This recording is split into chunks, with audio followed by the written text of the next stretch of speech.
Without further ado, Annette Ellis. Thank you.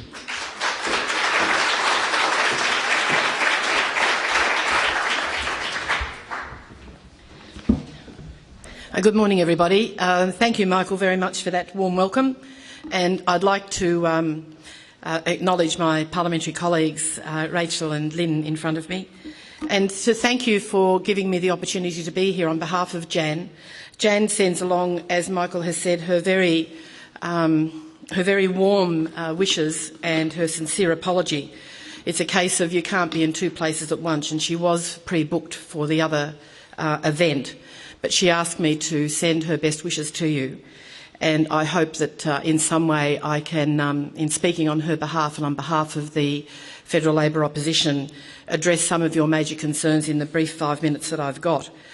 We in the Labor Party are very, very concerned about the state of the Commonwealth State Territory Disability Agreement, and I want to bring that forward straight away.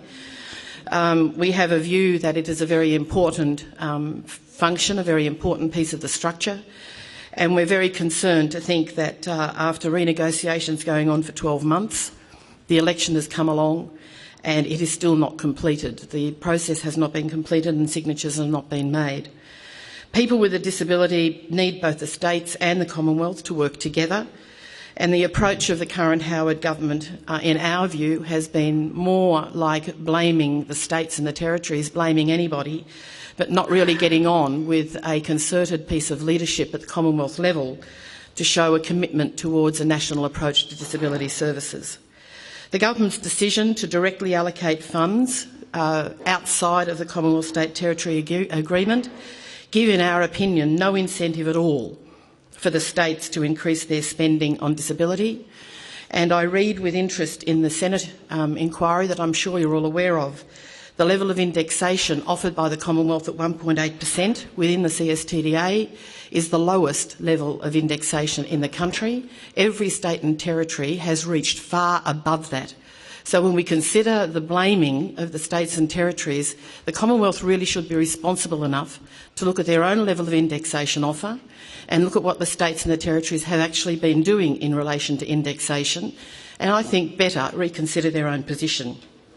In relation to the CSTDA, Jan McLucas has made an announcement this morning, which many of you will now be aware of, but we want to, through a Rudd Labor government, guarantee services for people with disabilities and their carers and provide certainty. And a Rudd Labor government will ensure that the $962 million allocated by the Coalition for accommodation, respite and in-home support is brought straight back into the Commonwealth State Disability Agreement and available to the states and territories on a dollar-for-dollar matching basis. The government, in our view, has not articulated a reform agenda to improve disability services. It's focused on issues of accountability and measuring unmet need, but has provided no plan to address that in detail.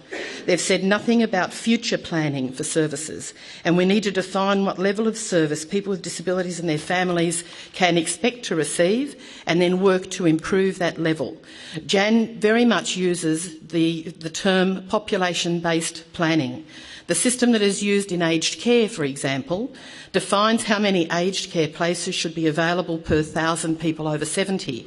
Surely we could create a similar system for disability services, and that's something that we'll be looking at very clearly. There is a clear evidence of unmet need in disability services, and look, I could have been standing here 3 years ago or 7 years ago and saying this, and we're still saying it. Labor welcomed the disability support package, the disability assistance package, because it meant more money for the sector. We would not stand in the way of that money coming through to the sector. We understand that we need to do more to provide core services such as accommodation and respite and programs that support social participation of people with disabilities. The Commonwealth provides less than 20% of the funding for core services such as accommodation and respite and day programs, therapy and case management. We're very concerned about families and children with disabilities.